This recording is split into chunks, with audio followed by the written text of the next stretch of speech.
প্রিয় চাকরি প্রত্যাশী বন্ধুরা, আসসালামু আলাইকুম। আশা করি আল্লাহর রহমতে আপনারা সকলে ভালো আছেন।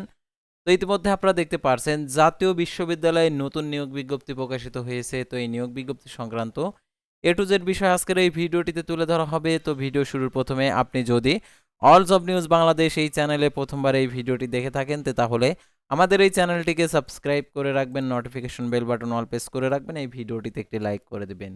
আর যারা ইতিমধ্যে আমাদের এই চ্যানেলটিকে সাবস্ক্রাইব করে পাশে রয়েছেন তাদেরকে অসংখ্য ধন্যবাদ আমাদের এই চ্যানেলটিকে সাবস্ক্রাইব করে পাশে থাকার জন্য। আর জরুরি প্রয়োজনে আপনারা আমাদের ডিসক্রিপশন বক্সে আমাদের ফেসবুক পেজের লিঙ্ক দেওয়া রয়েছে, তো এখানে ক্লিক করে দেবেন, সাথে সাথে আমাদের ফেসবুক পেজে নিয়ে যাবে। মেসেঞ্জার অপশন রয়েছে, মেসেজ করে নিয়োগ সংক্রান্ত তথ্যগুলো জেনে নিতে পারবেন।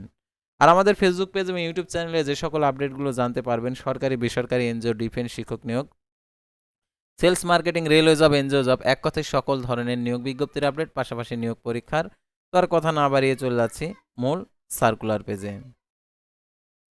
তো ভিউয়ার দেখতে পারছেন জাতীয় বিশ্ববিদ্যালয় গাজীপুর নিয়োগ বিজ্ঞপ্তি। জাতীয় বিশ্ববিদ্যালয় নিম্নে স্থায়ী শূন্য পদের জন্য নিয়োগের লক্ষ্যে জন্মসূত্রে বাংলাদেশি নাগরিকদের নিকট থেকে অনলাইন আবেদনের আহ্বান করা যাইতেছে। পদের নাম, পদের সংখ্যা, বেতন গ্রেড, শিক্ষাগত যোগ্যতা। ইংরেজি একটি, কম্পিউটার সায়েন্স একটি, বেতন গ্রেড ৫৬,৫০০ টাকা থেকে ৭৪,৪০০ টাকা। এসএসসি ও এইচএসসি সমান উভয় পরীক্ষায় প্রথম বিভাগ জিপিএ 5 এর মধ্যে মানবিক ও ব্যবসায় প্রশাসন শাখায় ন্যূনতম 4.25, বিজ্ঞান বিভাগ শাখার জন্য 4.50 থাকতে হবে। তবে বিভাগীয় প্রার্থীদের ক্ষেত্রে শিথিলযোগ্য।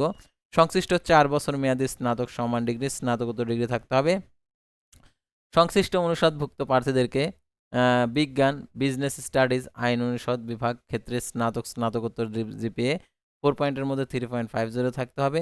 কলা, সমাজ বিজ্ঞান, চারুকলা অনুষদে বিভাগীয় ক্ষেত্রে স্নাতক, স্নাতকোত্তর পরীক্ষার 4 পয়েন্টের মধ্যে 3.25 থাকতে হবে।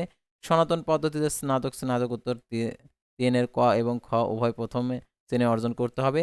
তবে বিভাগীয় প্রার্থীদের ও পাবলিক বিশ্ববিদ্যালয়ে কর্মরত প্রার্থীদের শিথিল করা হবে। তো দেখতে পাচ্ছেন এখানে আরও যোগ্যতার বিষয়টা এখানে উল্লেখ করা রয়েছে, আপনারা দেখে নিতে পারেন। তারপরে দেখতে পাচ্ছেন সহযোগী অধ্যাপক একটি, ট্যুরিজম অ্যান্ড হসপিটালিটি ম্যানেজমেন্ট ৫০,০০০ টাকা থেকে ৭১,২০০ টাকা বেতনে ৪র্থতম গ্রেডের। তো দেখতে পাচ্ছেন এইচএসসি, এসএসসি ও এইচএসসি সমান পরীক্ষার প্রথম বিভাগ জিপিএ 5 এর মধ্যে মানবিক ও ব্যবসায় প্রশাসন 4.25, বিজ্ঞান শাখায় 4.50 থাকতে হবে। বিভাগীয় প্রার্থীদের ক্ষেত্রে শিথিলযোগ্য 4 বছর মেয়াদী স্নাতক সমান ডিগ্রি থাকতে হবে। আরও যে সকল যোগ্যতা থাকতে হবে এখানে দেওয়া রয়েছে।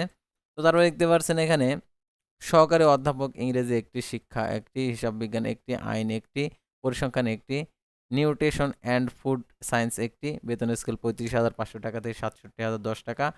এসএসসি ও এইচএসসি সমান পরীক্ষায় জিপিএ 5 এর মধ্যে মানবিক ব্যবসায় প্রশাসন ন্যূনতম 4.25, বিজ্ঞান শাখার 4.50, ও লেভেল এ লেভেলের প্রতিটি বিষয়ে ন্যূনতম গ্রেড বি থাকতে হবে। বিভাগীয় প্রার্থীদের ক্ষেত্রে শিথিলযোগ্য 4 বছর মেয়াদী স্নাতক সমান ডিগ্রি থাকতে হবে। তারপর দেখতে পাচ্ছেন এখানে অনলাইন আবেদন ফর্ম দেখতে পাচ্ছেন।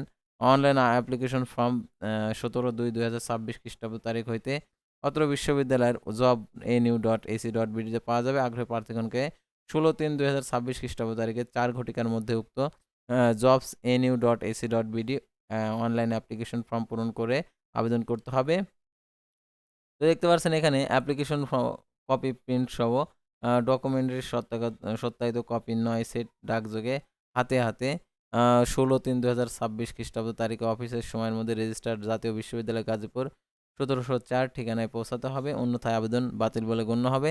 তো এখানে আরও আবেদন করার ক্ষেত্রে আরও যে সকল শর্তাবলী দেওয়া রয়েছে, তো এগুলো অবশ্যই দেখে বুঝে আপনারা আবেদন করবেন।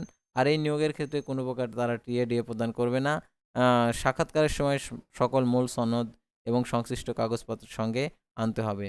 অসম্পূর্ণ ত্রুটিপূর্ণ আবেদন সরাসরি বাতিল বলে গণ্য হবে।